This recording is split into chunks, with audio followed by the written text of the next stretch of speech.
Halo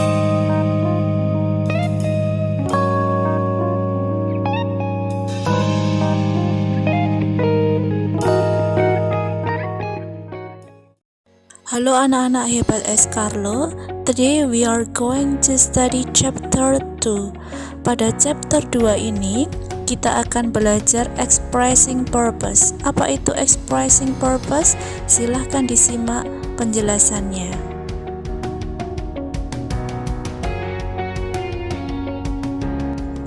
Expressing purpose.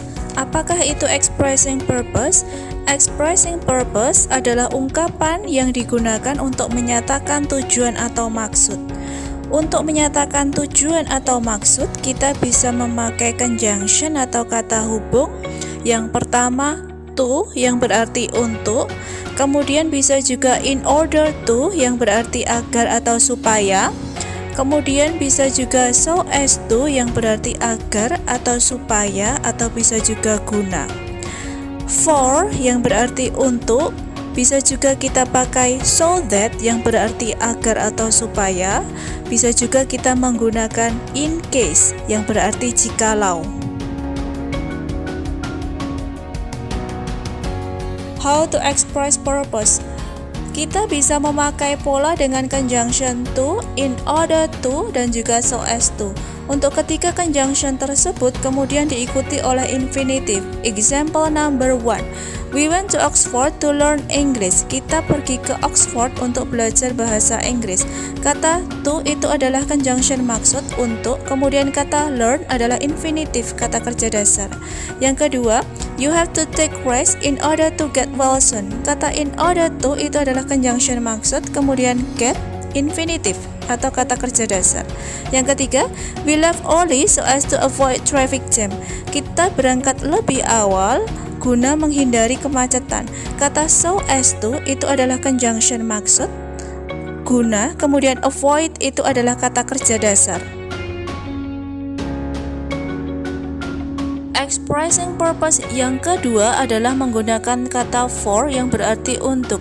For bisa diikuti kata kerja bentuk ing, bisa juga diikuti noun, kata benda. Example 1, we use thermometer for measuring temperature. Kita menggunakan termometer untuk mengukur suhu. Kata for itu adalah conjunction maksud, kemudian measuring itu adalah kata kerja bentuk ing. Yang kedua, we went to the restaurant for dinner. Kata for itu berarti conjunction maksud untuk, kemudian dinner itu adalah noun atau kata benda. Expressing purpose selanjutnya menggunakan conjunction so that. So that di sini berarti agar atau supaya. So that bisa diikuti can or will, bisa juga could atau would. Example number 1, I'm learning English so that I can work in San Francisco. Saya belajar bahasa Inggris agar saya bisa bekerja di San Francisco. Kata so that, agar, itu adalah conjunction maksud. Kemudian kata can itu modal. 2. He left at 3 o'clock so that he would be at the station early. Kata so that di situ adalah conjunction maksud, kemudian diikuti oleh modal would.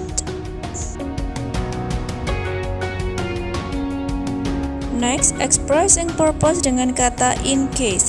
In case di sini berarti jikalau. Untuk polanya, in case bisa diikuti oleh present tense, bisa juga diikuti oleh past tense. Example number 1, take an umbrella in case it rains. Ambillah payung jikalau hujan. Kata in case, jikalau ini adalah conjunction maksud, kemudian kata it rains ini adalah kalimat present tense karena memakai kata kerja satu. Kemudian yang kedua, she had picked some warm clothes in case it was cold there. Kata in case, jikalau ini adalah conjunction maksud, kemudian kata it was cold there ini adalah past tense karena ada to be was pada kalimat tersebut. Expressing purpose dengan negative form. menggunakan conjunction so as not to dan juga in order not to, kemudian diikuti infinitive atau kata kerja dasar. Arti dari so as not to dan juga in order not to adalah agar tidak atau supaya tidak. Example, we listen carefully in order not to miss a single word. Kita mendengarkan dengan seksama agar tidak ketinggalan sepatah kata pun. Kata in order not to ini adalah conjunction maksud, kemudian kata miss ini adalah infinitive atau kata kerja dasar. Kemudian yang kedua, we walk in quietly so as not to wake up the children. Kata so as not to ini adalah conjunction maksud, kemudian kata wake ini adalah infinitive. Bisa diperhatikan untuk dua kalimat tersebut bagian depan dan bagian belakang ini bertentangan. Example yang kedua, kita berjalan dengan pelan-pelan. Kemudian bagian belakangnya adalah membangunkan anak. Ini adalah dua aktivitas yang bertentangan. Maka conjunction yang dipakai adalah dengan negative form. Demikian penjelasan tentang expressing purpose. Anak-anak bisa belajar tentang expressing purpose dari sumber belajar yang lain. Thank you for watching and good luck.